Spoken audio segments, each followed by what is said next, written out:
Welcome to Patristic Nectar Family. I'm Kriya Destiny of Ascetic Life of Motherhood. I'm an Orthodox Christian, married to an Orthodox priest, and together we have 5 children whom we're raising in the church. So here we like to talk about how we bring the life in the church into our home in an intentional way. And I have a very direct conversation of how we can do that through hospitality. But hospitality can be very daunting, especially for families with a lot of children, or perhaps you've never seen it modeled very well before. You're afraid of judgment or the state of your house or the behavior of your children. There could be a lot of valid reasons that can make it difficult to host. But I truly believe that this is something that we all should strive to do and to incorporate into our lives in order to change the world. Now that may sound a little dramatic, but hear me out. I hope you'll stay tuned and we'll unpack it all together.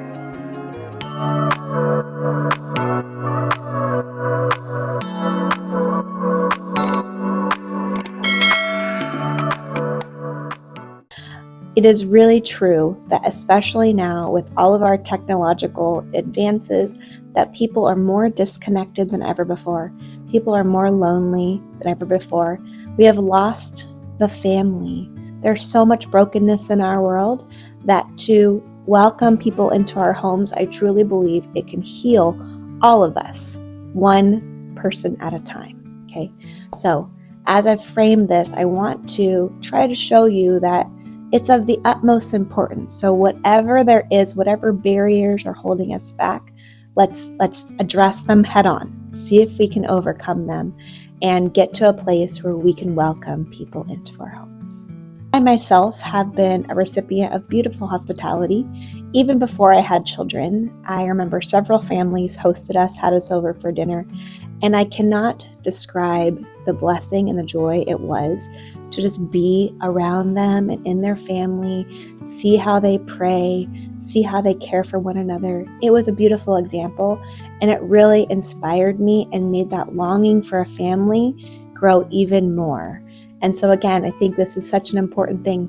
Now, when we are in the church, as a part of the church, as the body of Christ, it is not just an individual family effort, right?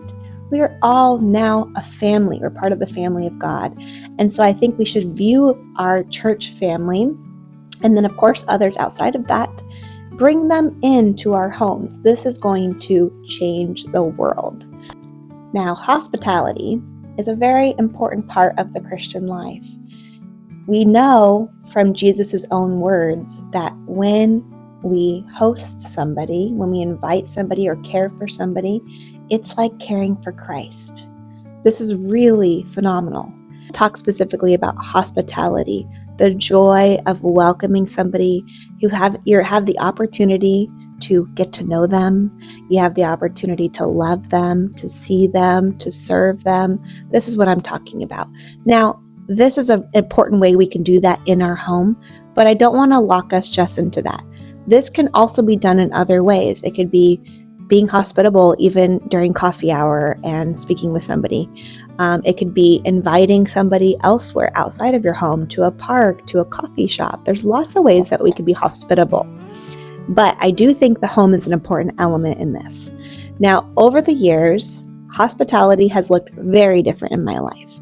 There's been times where I have had very little resources. That doesn't mean we can't be hospitable, right? And then, of course, now, flash forward, I've had 5 kids. I have a beautiful home that God has blessed me with. So hospitality looks a little different than it used to, okay? So let's talk about the different seasons you might be in and how that might look. So back in high school, I used to have a job. I worked at an ice cream store. And so for me, hospitality in that season where my family wasn't really comfortable with having my friends over, it looked like going to a diner every Friday night, and we'd invite a bunch of friends and we'd hang out, and it was just a good time, something we look forward to each week. When I was in college, my husband and I got married. We had a 1-bedroom apartment, not much room.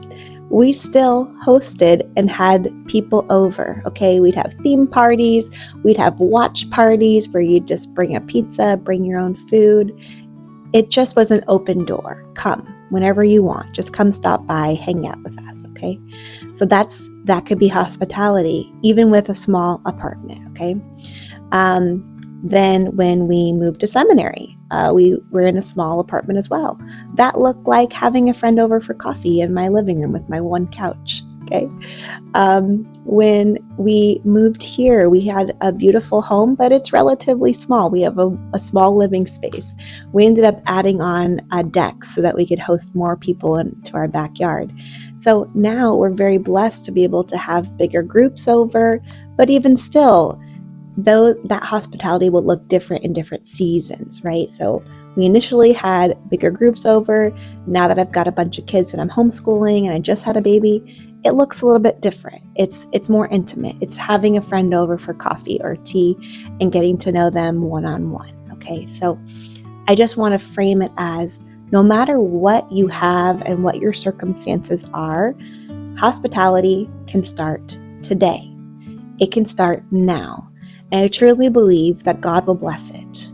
So whatever your circumstances are, try to see if there's a way that you can be hospitable to other people with the resources that you have right now.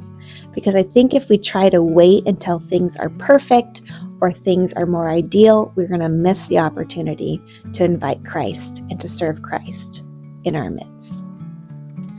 Now, as I mentioned, hosting has looked different in each season.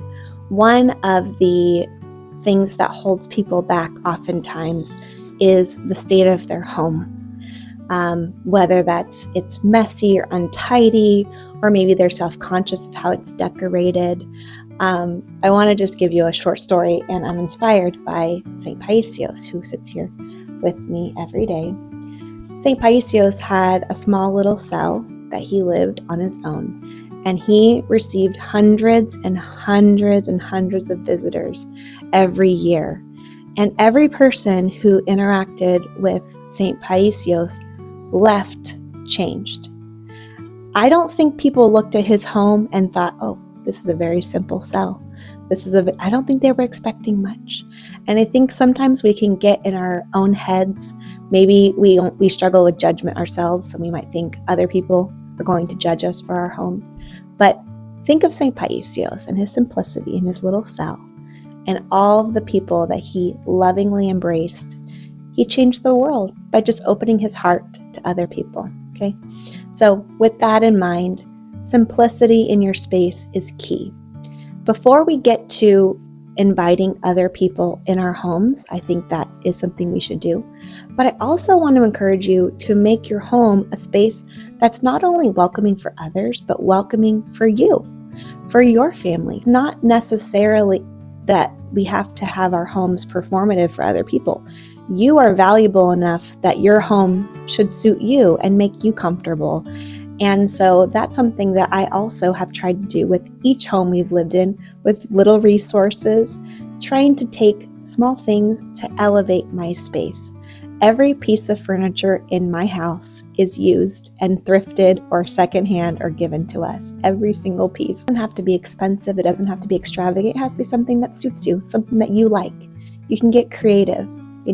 Just lighting a candle will elevate the space and make it less noticeable, perhaps, that it's, maybe there's some crumbs on the floor or it was a little stinky because you took out the trash. That's okay. Light a candle, and that already has elevated the space, okay? So no matter how grand or how simple your home is, don't be self-conscious. Offer it to Christ. One more thing in regards to your home. I have felt this many times being invited to other people's homes. It's really comfortable when you realize that their home is lived in, that they also have laundry to do, that they don't keep things perfectly tidy. Give yourself permission to let some of those things go, because it really goes a long way to make people feel comfortable when they realize they don't also have to have a perfect home. You're inviting them into your everyday life, and that to me is more authentic and more genuine to building friendships than anything else. I'm going to talk about what do you do when someone comes over, okay? So this is going to be where your creativity can thrive, okay? But I'll give you an example in the season that I'm in right now. With 5 small children, I homeschool, I'm with them all the time. I find that it's difficult sometimes to go somewhere and have a conversation because I'm parenting and my attention is very divided. So I'll walk you through how I go about having people in my home on a weekly basis. So I have a day in my calendar once a week, one afternoon a week that's set aside for hosting. Okay, that doesn't always work perfectly for everybody's schedule, but that's what I've done. And so what I do is I start with prayer. I ask the Lord, please show me the person that I should have over. And He will always, always put someone on your heart. It's amazing. It happens all the time. And I'll have that person put on my heart and I'll reach out to them directly, or the next time I see them, I'll say, hey, I'd love to have you over. Are you free on such and such day? And maybe I'll give them a couple options. And so we work to try to arrange that, okay? So now I have a time set. Now, typically for me, because I have a very packed schedule, I try to invite people over before a service because I figure they may be driving to church depending on how far they live. We live relatively close to church. So they may be driving to church. So it's easier if we have a time set and then we have an end time set, right? Because we're going to be leaving to go to church and I can encourage them to join me for the service that evening, okay? So that kind of helps alleviate. There's not this open-ended time. There's a start and a beginning. Now I've set afternoons because I'm not quite in a season where I'm providing a huge meal or I can do a full thing right now. I feel like very much in a season where I can host something small. So it's usually one friend and we'll have coffee or tea. So today we're having tea and I'll set up a simple snack. Today we made pancakes because that's what we had in the pantry. It doesn't have to be fancy. And I really want to encourage you that even tea and pancakes or tea and cinnamon toast, something as simple as that is so sufficient. There have been times where we had hummus and pita bread and lemonade, and that was great too. But I find that having something to offer, food especially, it opens the heart. And that's what we're here for. We're here to cultivate friendships, get to know another person, love them, encourage them, serve them, find some way where they can leave the tumultuous world that they live in and enter into your space and have a little bit of peace, to be a safe haven for somebody else, okay? This is what we're hoping to cultivate, okay? Now that can be done as simple as that, or if you're in a season where you can do something like a meal, having a family over, God bless it, because it will be such a blessing to do that. But I'm just giving you an example. Now, one other thing that I try to do, if possible, and this isn't something that is necessarily required for you, but I love to send them home with something, whether that's some extra treats that we've made, or perhaps it's a special icon or something that I thought of, or a book that I wanted to give them.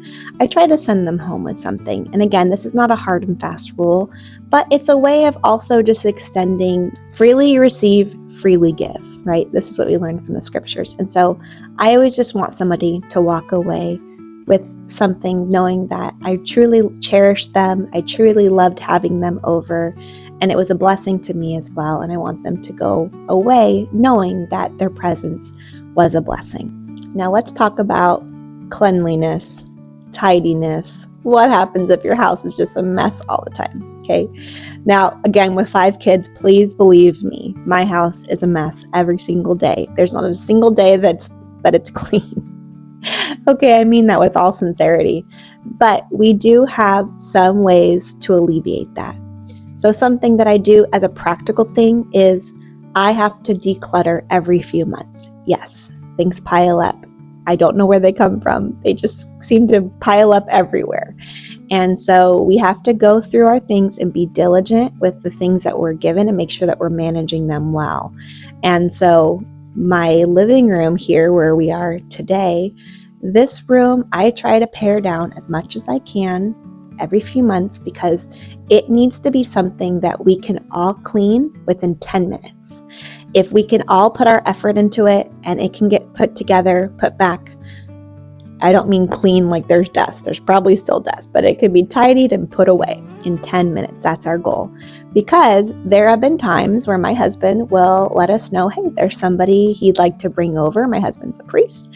And so I say, no problem. We will tidy up. So all hands on deck. We get it tidy. We get it presentable. We, put the laundry back upstairs, whatever it is, okay? We just want it to be tidy so that they aren't stepping over our things. That's not even required at times. I've had friends come over in the middle of the day and it's a mess, and I say, get on in here. We got a mess here too. So good to see you. I'm so glad you came, okay? So having this sort of built into your life is important. Other habits we do is at the end of the night, that 10-minute, we put it all back before we go to bed. The other 10 minutes before we leave the house, we put it all back before we leave the house, okay? So that when we walk in, it's good to go. And this just opens us up for having people over. I'm not totally overwhelmed by the idea of a spontaneous invitation, because it's very important to me that my home is an extension of my ministry in the church, that I want people to feel welcome here. So if somebody were to stop by, that's okay. I have set my expectations that I know other people's homes are lived in just like mine, so that's okay. It doesn't have to be perfect. Now, one thing too, with children's behavior, this is another one that can be difficult, okay? So I have 5 small children. They're all under the age of 10. We talk about this ahead of time. I train them to be good hosts, okay? This does not happen overnight. They still interrupt me and it can be difficult at times, but we're learning. But the only way we're going to learn how to do it is through practice. And that's the same for me. I was not initially a very good host. I still don't know if I'm a very good host, but I'm practicing, I'm learning, and I'm trying every single time. And the more you do it, the easier it is. The better you get at it, the more tips and tricks you're going to learn along the way.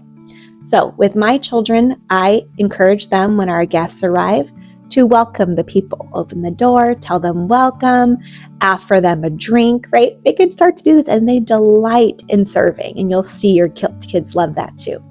There's another thing you can do too. I don't necessarily try to shoo my children away. I want them to learn how to interact with people as well. So I will warn them ahead of time that, they're able to be here, but there may come a time that I tell them that it's time for them to go, and they need to go and not interrupt us, right? So maybe go outside and play, go upstairs and play. So they have this information ahead of time. So when I remind them, it's time for you to go now, so that, my friend and I can have a little bit more of an intimate conversation, then they understand. So there's a little bit of prep work that comes with having children, but they can learn, okay? Obviously, they're children, so setting realistic expectations is key. But again, I want to encourage you that parenting is difficult. Having children around with others is a joy. It's something we're all going to learn and grow in together, and we want them to be a part of it. They are just as interesting as I am in many respects. And so I think my children being around is also a joy. Now, there are times where I do want to have a more private conversation. And so I have sent my kids to the neighbors, and I've been able to have a more one-on-one conversation. And those are a blessing as well. So there's many ways to do it, but these are just some examples. Now, a couple of tips as well for hosting. Have things in your home that are simple, that can be ready to go for a spontaneous host, okay? Chips and salsa. They're very shelf stable. They're a good option. Having some cookie dough in the freezer, that's a great option. Pop them in.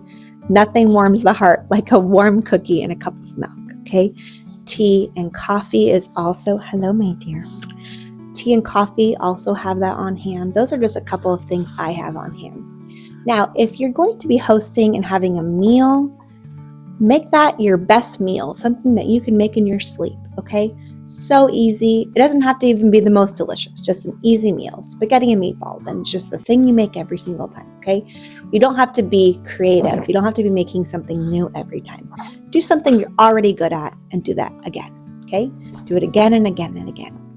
Now, there are also times where we have hosted a group and I make it a potluck. That takes the pressure off me. I don't necessarily feel like I'm the best cook. It's difficult for me to cook for a large group, so making it a potluck is totally acceptable. Now, when somebody offers to bring something, let's talk about that. I always say, sure, yes. Why don't you bring X, Y, and Z, or a side or a dish? Always accept that offer as well, because it oftentimes will make people feel more comfortable to come over when they get to bring something. So give them the blessing of being able to serve as well. Since you're hosting, they can offer to bring something, wonderful. If they don't offer to bring something, totally fine too. I've had Costco pizza as my dinner for people and a salad, and that's perfectly great. It's not about the details of what it is we're eating. It's about the way that they felt when they were there. Okay, how they felt. Did they feel welcome? Did they feel wanted? Did they walk away feeling like their presence was a blessing to you? That's what we want to have. That's the spirit of hospitality. We have to have a heart and a love for people. And all of these details, the cleanliness, the interruptions, the decorations of the home, those are small details that really don't matter. They don't matter at all. What really matters is the love that you shared and the friendships that are being built over the messiness and the learning and the growing. Now, I could talk about this probably for a couple of hours, so I'll go ahead and cap it here. There's so much more to say about this. These are just things that initially come to mind when we talk about hospitality, but I do want to continue in this conversation. I would love for you to add some comments of your own suggestions or maybe your holdbacks, and let's keep this conversation going. It is my hope and desire that all people would be able to open up their homes to others and really shine the light of Christ into the world through our homes, okay? And so there's so many ways this can look. There's no right way. There's no wrong way. Just have a heart and a love for Christ that opens you up, your home, to others, and let that light shine. Okay, so thank you so much for watching. I hope and encourage you to just do it. Just go for it. Don't overthink it. Invite someone into your home, make them feel welcome, and I promise you we'll change the world one house at a time. Thank you so much for watching. Please consider liking and subscribing to our channel to help us bring more content like this to Orthodox Christian families. Bye.